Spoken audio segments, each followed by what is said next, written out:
saudar a todos na graça e na paz do nosso Senhor Jesus Cristo. Gostaria de trazer uma mensagem para reflexão para todos, que todos venham a meditar um pouco nessa reflexão. Eu gostaria de estar abordando 3 assuntos bem polêmicos, bem explorado, mas pouco explicado. E eu gostaria de trazer o assunto de hoje. Nós vamos trabalhar com 3 temas. E esses temas são possessão, opressão e depressão. Quais são as suas características? Qual é a semelhança desses três itens que nós vamos trabalhar nessa aula, nessa ministração? É que as 3 elas trabalham diretamente com a mente. São doenças ou são possessões, como a palavra já diz, que trabalham diretamente com a mente do ser humano. Nós sabemos que a mente do ser humano é responsável por todo o movimento do nosso corpo, pela ação, por tudo que ela vai fazer, qualquer tipo de movimento, se ela vai falar, se ela vai ouvir. Então tudo isso depende da sua mente.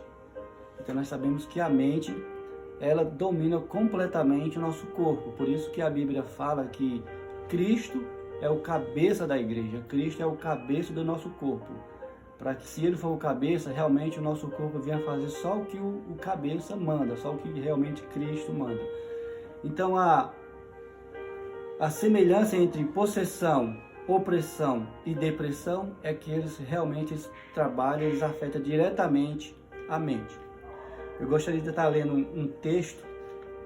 Agora nós vamos trabalhar com o primeiro tema, que eu vou estar especificando, 1, 2, 3. Que o primeiro nós vamos falar sobre a depressão. A depressão, ela é uma doença física ou ela é uma doença espiritual? Eu gostaria de estar meditando em 1 Reis 19, 3 e 4, que fala o seguinte: Elias teve medo e correu para salvar sua vida. Quando chegou a Betseba, que pertencia a Judá, deixou ali o seu moço.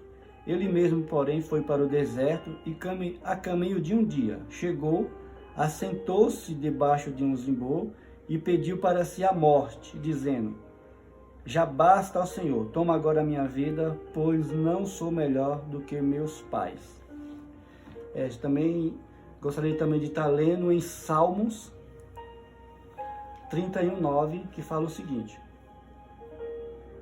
Tem misericórdia de mim, ó Senhor, pois estou angustiado, consumindo de tristeza estão os meus olhos, a minha alma e o meu corpo. Depressão, ela é uma doença física ou uma doença espiritual?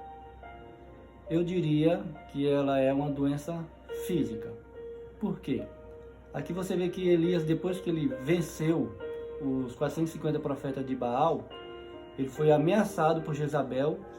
E ali ele teve muito medo, ele ficou apavorado. Ele teve ali um momento de depressão. Ele pediu para que Deus tirasse a sua própria vida. Para você entender, nós estamos falando do profeta Elias, um homem que orava para os seus inimigos e Deus destruía. Nós estamos falando de um homem que andava constantemente na presença de Deus. Elias, ele teve uma depressão.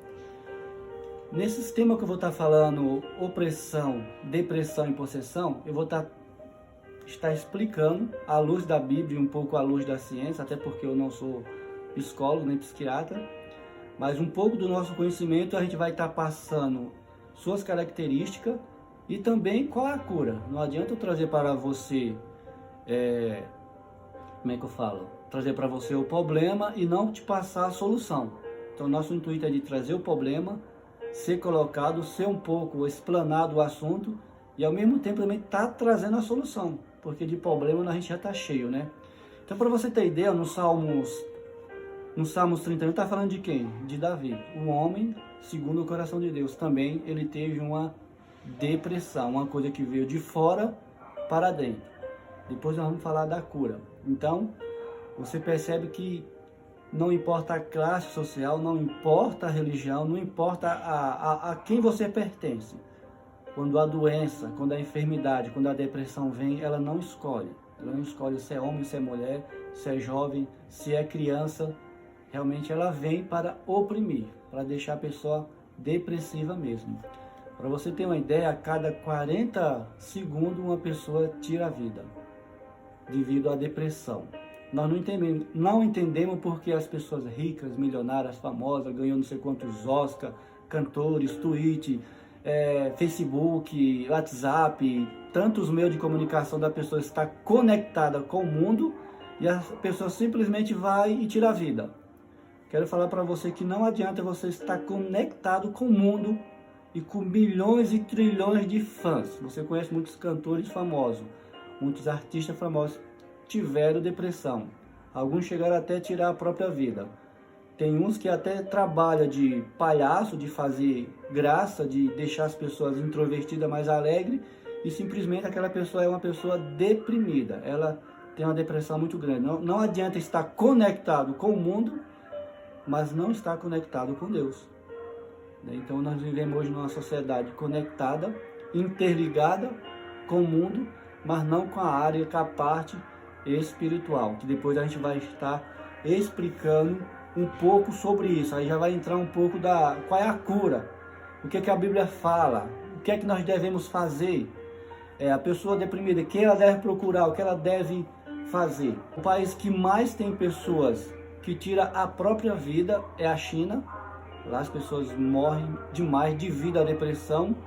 E o país que mais tem essa doença, depressão, é o Brasil. Infelizmente, de todo o continente, o país que tem mais pessoas com depressão, com essa doença, segundo as estatísticas, é o Brasil, que tem muita gente deprimida. É o país que mais tem, até porque nós temos uma fama que nós somos o país do futebol, nós somos o país do carnaval, nós somos o país da alegria, nós somos o país disso, daquilo outro.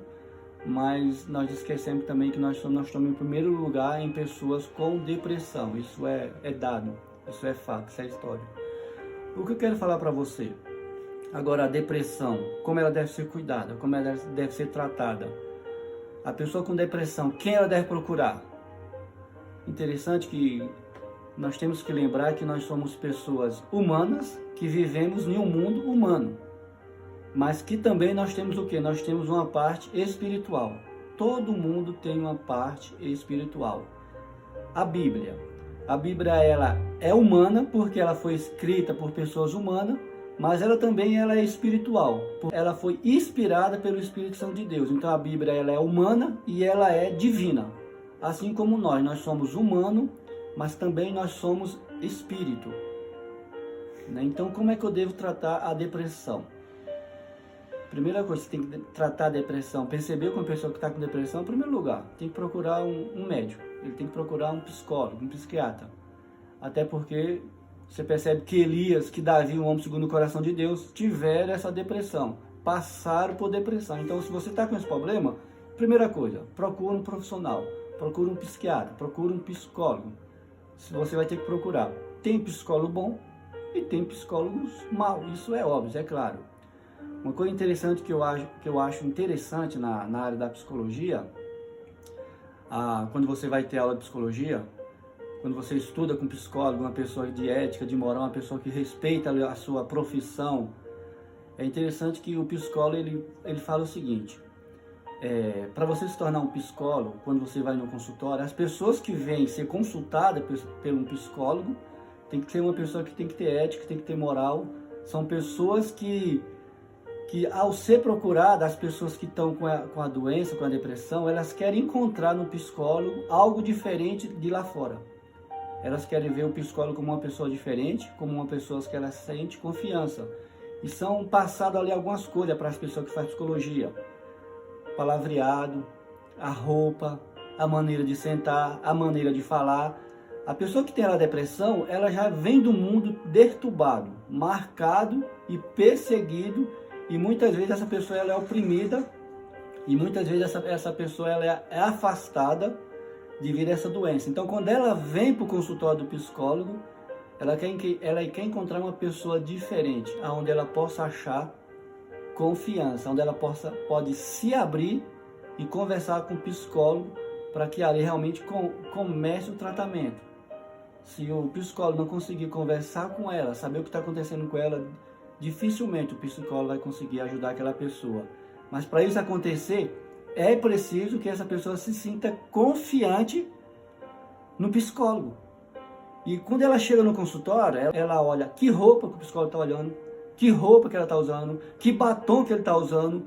Então a pessoa começa a olhar tudo no psicólogo, para ver se o psicólogo é diferente das pessoas lá do mundo, para que ela possa contar, para que ela possa se abrir. Não é interessante? É muito interessante essa parte. E também sobre a psicologia, o psicólogo, quando ele vai estudar psicologia, tem uma matéria lá, que agora eu não lembro o nome, mas que é a matéria que fala que a pessoa que tem depressão, ela ouve vozes. Interessante que o psicólogo, ele fala que a pessoa realmente ela ouve vozes, não é coisa da cabeça. Isso é dentro da psicologia, tá, irmão? Dentro da psicologia, ela fala que realmente a pessoa com esse distúrbio, ela ouve vozes sim. Ela não tá louca, ela não tá doida. Ela ouve vozes.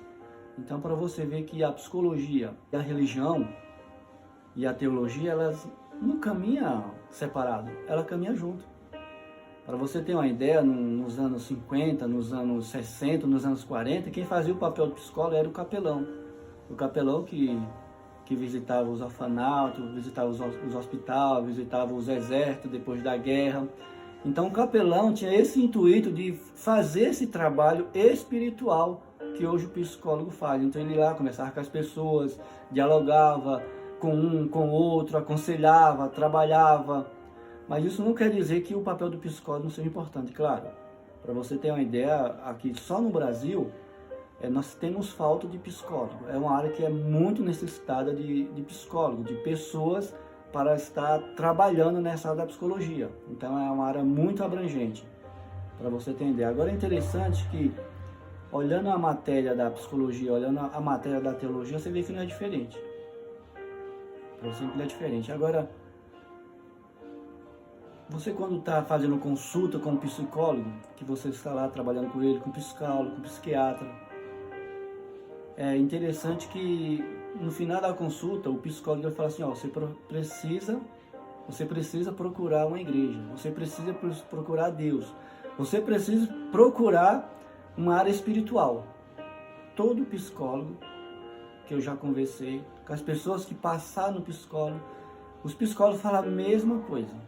Você precisa procurar Deus, você precisa procurar a religião, você precisa se apegar a algo espiritual, isso é todo psicólogo. Aí para você ver que nós não entramos em contradição. O psicólogo fala isso e, claro, a pessoa tem que ir o quê? Tem que ir lá procurar uma igreja. Então nós trabalhamos junto, tanto a psicologia como a teologia, nós trabalhamos junto. Por quê? A psicologia trabalha a parte cerebral, a parte da mente, o qual é muito bom.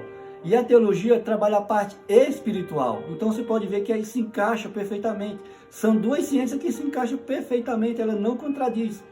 Eu não posso chegar para uma pessoa e falar, olha, você não deve procurar psicólogo, você tem que procurar a igreja e vamos expulsar esse demônio. De repente a pessoa não está com demônio.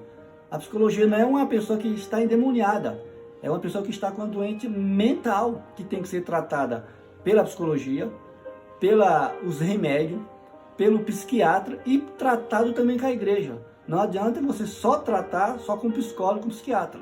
Você precisa também tratar a sua parte espiritual. Senão você vai virar uma pessoa dependente constantemente dos medicamentos e dos remédios que é passado para você. Então é preciso trabalhar a parte mental, a parte com o psicólogo, mas não esquecer também de trabalhar a parte espiritual. E muitas vezes nós entramos em contradição. Agora não, agora quando você, por exemplo, vai fazer um curso de teologia, lá nós temos a parte psicológica, tem a parte sociológica, tem a parte fisiológica, então dentro da teologia é abordado também um pouco sobre esse assunto. Para você ter uma ideia, as pessoas ficam meio perdidas na igreja e às vezes tem uma doença e não percebe que tem uma doença, porque quer tratar só com a igreja. Está errado também. Se você tem um problema, você não tem que tratar só com a igreja. Às vezes você tem que procurar um médico. Eu sei que Deus ele cura o espírito e cuida o corpo, isso é lógico, isso é óbvio, eu não tenho dúvida disso. Os próprios evangelhos falam que Jesus cura o corpo e cura o espírito. Mas tem muitas pessoas na nossa igreja, nas igrejas, de modo geral, que acham que Deus ali vai curar ela. Se você acha que Deus vai curar, então para que Deus deixou a medicina? O qual Cristo fala que o quê? Que os sãos não precisam de médico, mas sim os doentes. Então a medicina também é um dom que Deus deixou. Todas as profissões, se você quer saber, é um dom, mas um dom dentro da ciência. Nós temos os dons eclesiásticos, mas também nós temos o dom médico, é um dom, ser professor é um dom. Então, para você ver que as outras ciências também são dom, dado por Deus. Tem pessoas realmente que fazem coisas incríveis. Então, muitas vezes as pessoas também não procuram o médico com vergonha ou por uma falta de orientação. Então, é preciso sim trabalhar duas partes. Você trabalha com a mente, eu trabalho com o espírito. Você trabalha com o espírito, você trabalha com a mente. Eu acredito que os psicólogos estão muito mais preparados do que as pessoas evangélicas, do que os evangélicos para trabalhar nessa área, porque o nosso Deus é um Deus tremendo, mas assim como ele deixou a medicina, ele também deixou a religião. Então nós temos o quê? Ter que trabalhar as duas juntas. Então nós temos muito conflito nessa área de pessoas muito mal informadas, muito mais por parte da igreja do que do psicólogo. Para você ter uma ideia, teve um caso de uma irmã que ela foi conversar com o pastor, com o líder da igreja. Ela foi conversar com o líder da igreja. E quando ela foi conversar com o líder da igreja, falou: você tá louca, procura um psiquiatra, um psicólogo. A irmã, obediente ao seu pastor, atendendo o conselho do seu pastor, foi procurar uma psicóloga. Claro, se o seu pastor falou, obedece ao seu pastor. O pastor falou que você tá louca, que você precisa de um médico, de um psicólogo. Atendeu o seu pastor, é óbvio, é claro, ninguém é burro, né? Tem que obedecer os seus pastores. Ela foi lá, a pessoa foi lá procurar um psicólogo, aconselhada pelo seu pastor. Quando ela chegou no psicólogo, foi lá, conversou com o psicólogo, conversou. No final da consulta, o psicólogo falou que ela precisava procurar Deus. E aí? Ela já vem de Deus, que o líder da igreja representa Deus aqui na terra, se você não sabe. O líder, qualquer líder da igreja, você que é um evangélico, você representa Deus aqui na igreja. Então ela foi conversar com o psicólogo falou que ela precisava de Deus. E aí? Essa pessoa vai procurar o que agora? Só resta o diabo. Vai procurar o diabo? Para você ver que há muita mal informação nessa parte, de trabalhar essa parte. Mas é interessante que nesse trabalho de psicologia e de teologia, ele é muito interessante. Por quê? É interessante que quando o tratamento, ele tem que ser o quê? Ele tem que ser eficaz. O psicólogo tem que trabalhar com a família. A teologia, as igrejas têm que trabalhar com a família. O psicólogo trabalha porque é pago. Mas e as igrejas trabalham com essas pessoas? Tem esse trabalho de trabalhar com uma pessoa que tem um problema psicológico? Você está percebendo? Será que o que a pessoa está ouvindo nas igrejas tem ajudado as pessoas? Tem sido um alimento sólido? Porque há duas diferenças quando você está fazendo tratamento psicológico e você frequenta uma igreja.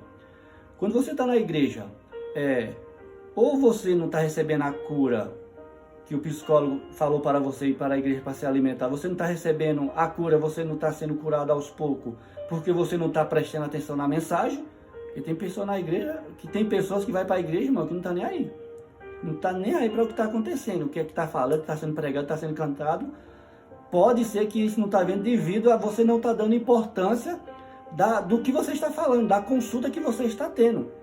Ou pode ser que a liderança, pode ser que a tal igreja não esteja tendo um alimento só, não está tendo uma palavra. É só balela. Porque muitas vezes você vai num lugar que você não dá nem vontade de ficar. Então é interessante a gente ver esses dois lados. Se você está tendo estudo, se você está tendo consulta com um psiquiatra, que não é bom, você vai procurar outro psiquiatra. É lógico. Não está dando resultado, você procura um outro profissional, uma pessoa que tem ali, uma pessoa ali que respeita a profissão e começa a te ajudar. Se vai falar para você usar remédio, você vai tomar o remédio, você vai obedecer. Aí você vai para a igreja. A igreja também tem que ter essa percepção que ela precisa ser usada, precisa ser alimentada com a palavra de Deus, não com balela. Você tem que ir, prestar atenção na palavra, receber aquilo ali como uma palavra de Deus e ajudar o quê? Na sua cura, sabendo que tanto a psicologia como a teologia são duas ciências que elas estão juntas, elas precisam trabalhar juntas. O psicólogo precisa trabalhar com a família e os líderes das igrejas precisam também trabalhar com a família, o quê? A parte espiritual, para que os dois entrem no consciente, para que a pessoa realmente tenha uma cura completa. Isso é interessante. Não adianta você ir no psicólogo e só tomar remédio, você vai ficar dependente, vai piorar.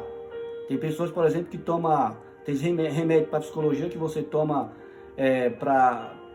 devido à sua depressão, que pode causar você querer tirar a vida, né? E tem pessoas que tem depressão, vai para a igreja, não vai para o tratamento e não tem uma cura também, fica sempre uma pessoa deprimida. Então é interessante que deve haver essas duas ciências, entre os dois, teologia e psicologia. É uma doença física, mas a cura para a psicologia, para a pessoa depressiva, a cura ela é física, através de tratamento, e ela também é espiritual. Percebe como que é o negócio? Então, tem que haver esse consenso. O psicólogo trabalhar com a família, a igreja trabalhar com aquela família que tem aquele problema. Precisa trabalhar, precisa ter tempo. E agora nós estamos tendo tempo de sobra. É preciso ter essa visão de estar trabalhando com as pessoas que têm esse tipo de problema. Identificar e ajudar. E para a gente poder sair dessa situação. Para você ver, para você ter uma ideia, quem tem problema psicológico, pastores, diáconos, membros, cantores, políticos, governadores, não importa, ele não escolhe religião. Não é porque você está numa igreja que você não vai passar por problema de depressão. Isso não tem nada a ver. Esse problema da depressão pode afetar qualquer um. Para você ter uma ideia. Então é um problema muito sério, que muitas vezes nós achamos que é frescura da pessoa, que a pessoa não está com tudo isso, e quando nós vamos ver, de repente a pessoa já foi lá e já tirou a sua própria vida. Então aqui vai um alerta, para que nós levamos isso muito a sério para trabalhar. Mas eu não quero muito me aprofundar, senão o vídeo vai ficar muito longo e a gente vai falar só da depressão, o que é muito importante. Mas se eu tiver alguma dúvida, pode falar pra gente. É interessante que quando você está tratando com uma pessoa com depressão, você não deve tratar ela como coitado. Não deve tratar ela como uma pessoa demente, como um doente, como qualquer coisa. Não. Você precisa tratar ela como pessoa, como ser humano. Trate ela como você trata qualquer outra pessoa. Bem educadamente, não como uma pessoa doente, uma pessoa dependente. Não. Ela é uma pessoa normal. O primeiro tratamento para uma pessoa com deficiência ou com qualquer doença, você trata ela como uma pessoa normal. Ela é normal. Ela está passando pelo problema que você não está, mas de repente você tem um que ela não tem. Então, para cuidar de uma pessoa depressiva, não é para coitadinha não. Trata ela como ser humano, como uma pessoa. Tem que se tratar normal como qualquer um. Porque todos nós somos sujeitos a sofrer uma depressão, a sofrer qualquer tipo de enfermidade. Nós temos também a ansiedade. Cristo fala muito dessa ansiedade. Não ande ansioso pelo dia de hoje, pelo dia da manhã. Olha, não faça isso, mas antes esperar no Senhor. Olha, não se preocupe com a comida, com a bebida. Não se preocupe com a porta de emprego. Não se preocupe com... Não se preocupe. Se preocupe só com o dia de hoje. Medite na palavra de Deus hoje. Entrega teu coração ao Senhor. Confia nele. Descansa nele e ele cuida de você, como ele tem cuidado todos os dias da sua vida. E quem fala muito sobre ansiedade é Augusto Cury, é um psicólogo muito bom, é uma pessoa que tem muita bagagem para falar sobre ansiedade, sobre depressão. Nós temos também o pastor Dr. Martin Lloyd Jones também, que é médico, trata de uma maneira excepcional, depressão, suas causas, suas curas, também tem muito a falar sobre isso. Então nós precisamos estudar psicologia, tanto na parte científica, como também estudar com pastores que são ótimos psicólogos, que trabalham com psicologia também. Então nós precisamos trabalhar essa ciência, as duas áreas. Não adianta eu trabalhar só uma coisa e não entender da outra. Eu preciso pelo menos entender um pouco da outra para que a gente trabalhe conjunto. Então psicologia, teologia estão juntas. Igreja, psicólogo e consultório médico estão juntos. Os dois tratam da mesma coisa, cada um com seu tratamento. Um com tratamento físico, outro com tratamento espiritual. Deus pode fazer os dois? Deus pode fazer os dois. Deus pode curar os dois. Então, mas para que existe médico?